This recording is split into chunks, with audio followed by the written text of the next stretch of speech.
This portion of CardioSource video news coverage of AHA 2010 is brought to you by Novartis Pharmaceuticals Incorporated.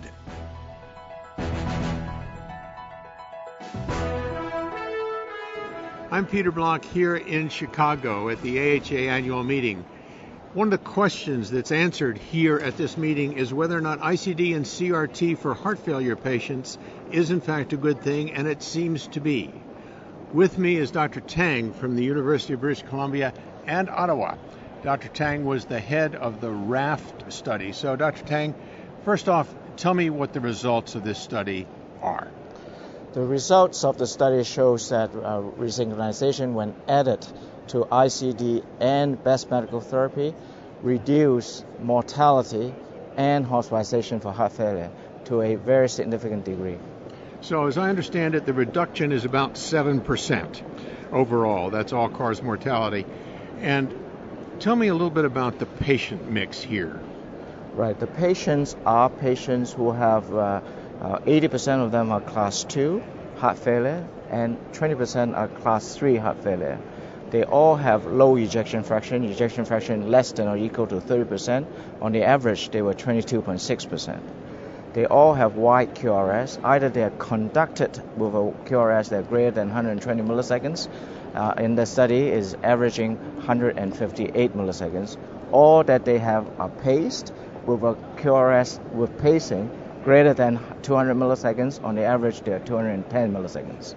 So they're actually pretty sick patients. You know, in MEDIT, patients had ejection fractions less than 30%, and I had sort of thought that this study might show benefit in patients somewhat less sick, but in fact their ejection fractions were low, weren't they?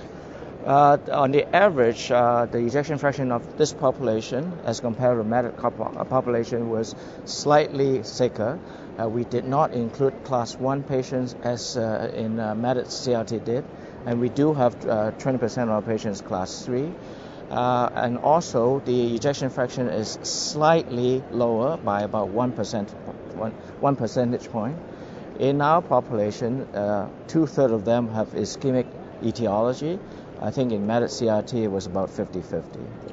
Okay, so tell me a little bit also about your looking to the future. Do you think that these patients should be treated earlier? I mean, one of the burning questions obviously is if you have a wide QRS and your ejection fraction is 35%, should you have CRT? What do you think about that? Oh, I think it's absolutely certain now with this data showing the mortality benefit and able to demonstrate that they are staying out of hospital for heart failure.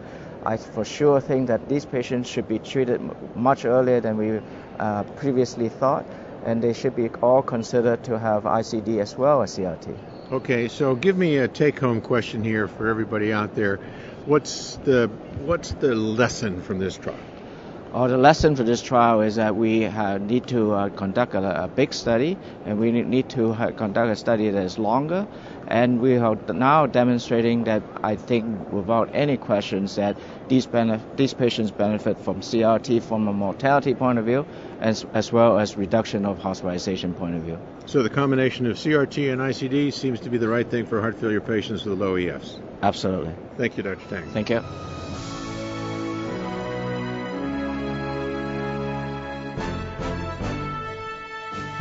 Special thanks to Novartis Pharmaceuticals Incorporated for supporting continuing coverage of CardioSource video news at AHA 2010.